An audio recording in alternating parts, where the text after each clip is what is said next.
اب آقا علیہ الصلوۃ والسلام کی بارگاہ میں حضرت ابن عباس رضی اللہ تعالیٰ عنہ آپ فرماتے ہیں کہ جب آقا علیہ الصلوۃ والسلام آپ مدینہ منورہ میں تشریف لائے اور رب تعالیٰ نے آپ کی طرف وحی فرمائی اس آیت کریمہ کی،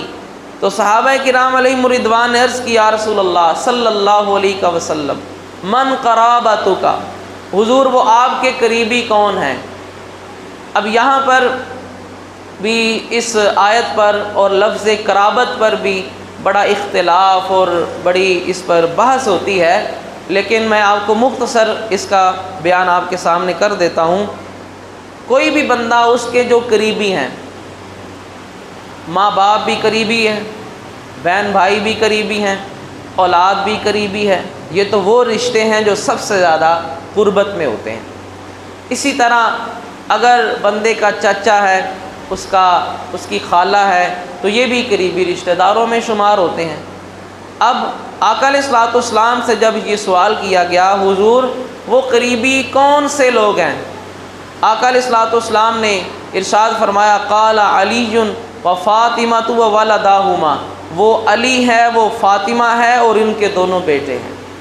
تو اب آقا علیہ الصلوۃ والسلام نے ان کو خاص کر لیا۔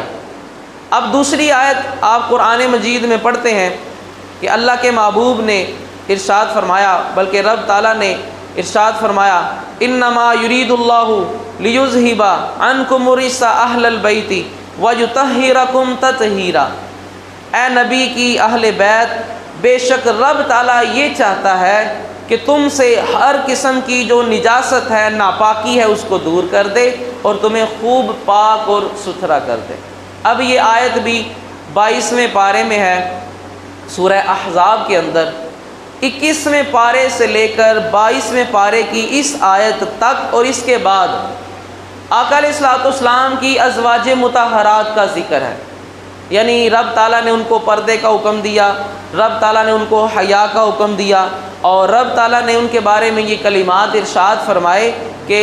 اے نبی کی بیویوں تم عام عورتوں جیسی نہیں ہو۔ رب تعالیٰ نے ان کی شان بیان کی، ان کے لیے اجر کا ذکر کیا۔ اب اس آیت کریمہ میں اہل بیت سے مراد کون لوگ ہیں، اس میں اختلاف ہے، اور اس میں بعض مفسرین کے نزدیک چونکہ اہل بیت کوئی بھی بندہ، اب میں ہوں، آپ ہیں، ہمارے گھر میں اس وقت کون رہ رہا ہے؟ ہمارے والدین ہیں، ہم مرد ہیں، ہماری بیویاں ہوں گی، ہمارے بچے ہوں گے، اور جو ہماری بیٹیاں وہ بیاہ کر اپنے گھروں کو چلی گئی ہیں، اب ہماری نظر میں اور ہمارے معاشرے کی نظر میں وہ ان کا گھر ہے، وہ جب بھی شمار ہوں گی ان کا وہ خاندان شمار ہوگا، وہ گھر شمار ہوگا۔ اور کوئی بھی بندہ جہاں رہتا ہے اس کے گھر میں جو افراد رہتے ہیں وہ اس کو کہا جاتا ہے کہ یہ میرے گھر والے ہیں، یہ میرے اہل بیت ہیں۔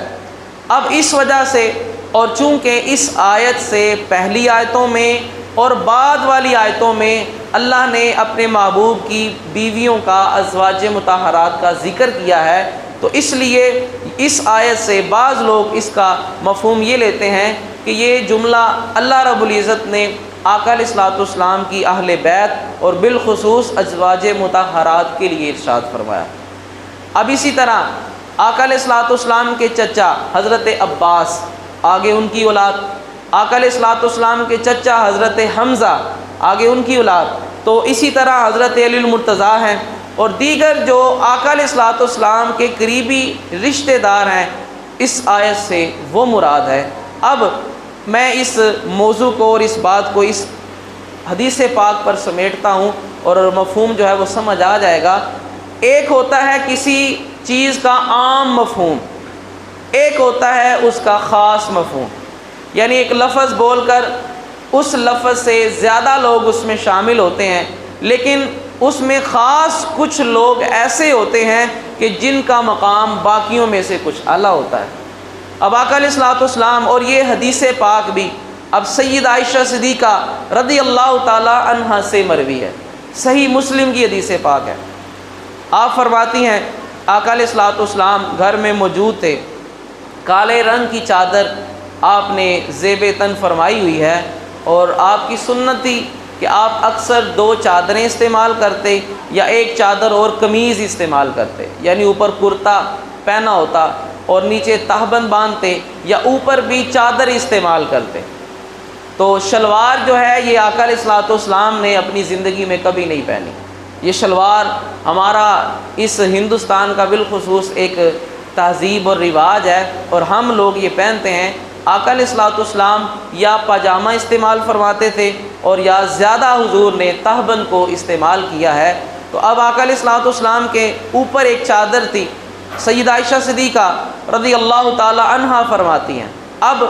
اس حدیث سے اور ان کی فضیلت بیان کرنے سے یہ بات بھی واضح ہو جائے گی کہ آج جو لوگوں کے درمیان یہ غلط فہمیاں پھیلائی جاتی ہیں کہ حضور کی آل ازواج مطہرات ان کے درمیان ناچاکیاں تھیں، آپس میں محبت نہیں تھی، ایک دوسرے کی مخالفت تھی، تو یہ بھی لوگوں کے ذہنوں میں زہر گھولا جاتا ہے۔ اور خود سیدہ عائشہ صدیقہ جب ان کی فضیلت بیان کر رہی ہیں تو ظاہری بات اگر ان کو کوئی حسد ہوتا وہ تو یہ کہتی قرآن کی آیت میں جو اہل بیت ہے اس سے مراد میں ہوں، قرآن کی آیت میں جو اہل بیت کا ذکر ہے اس سے مراد حضور کی بیویاں ہیں۔ اب سیدہ عائشہ صدیقہ رضی اللہ تعالی عنہا خود اس حدیث کو بیان کر رہی ہیں۔ آقا علیہ الصلوۃ والسلام موجود ہیں، حضرت امام حسن، حضرت امام حسین رضی اللہ تعالی عنہما آپ کھیلتے ہوئے گھر میں آئے، آقا علیہ الصلوۃ والسلام نے ان کو اپنی چادر میں لے لیا۔ اسی طرح حضرت علی المرتضیٰ کرم اللہ وجہ الکریم وہ بھی تشریف لائے تو آقا علیہ الصلوۃ والسلام نے اس چادر کے نیچے ان کو بھی کر لیا۔ پھر سیدہ فاطمہ الزہرا سلام اللہ علیہا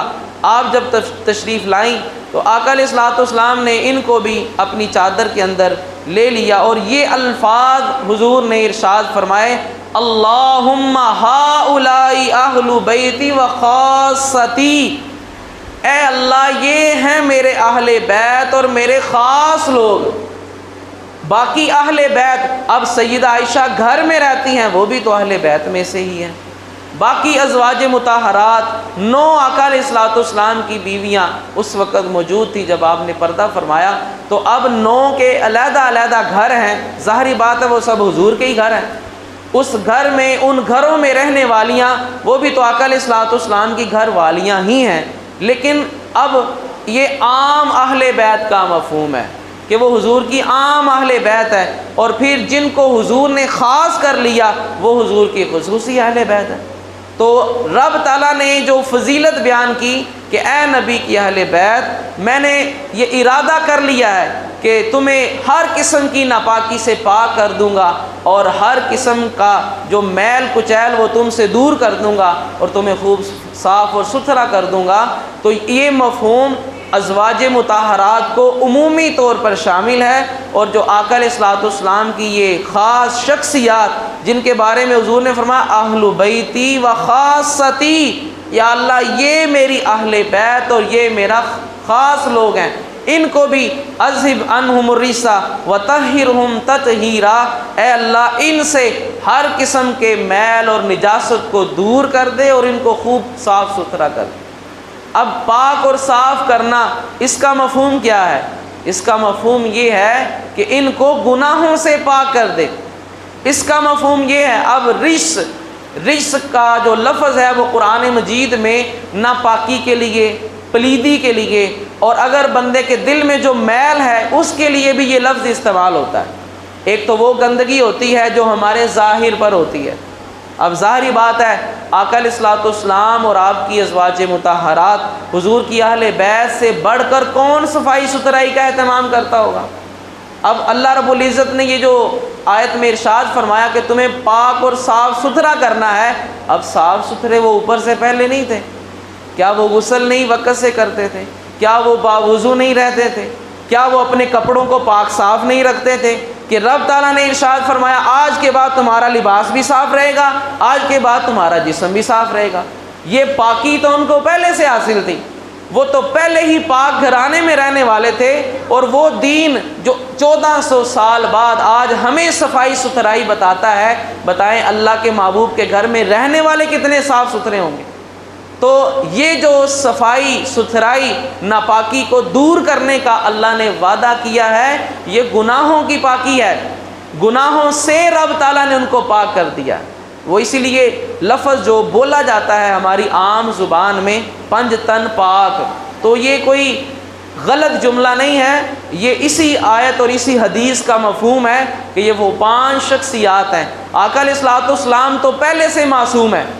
حضور تو پہلے ہی انبیاء اور رسول کی فہرست میں ہیں، حضور کو تو پہلے ہی اللہ نے ہر عیب سے ہر گناہ سے پاک رکھا ہوا ہے، لیکن آقا علیہ الصلوۃ والسلام کے وسیلے سے رب تعالیٰ نے ان کو بھی پاک کر دیا، اس لیے یہ لفظ بولا جاتا ہے۔ ہم میں سے بعض لوگ اس لفظ کو جائز قرار نہیں دیتے، حضور کے صحابہ بھی پاک ہیں،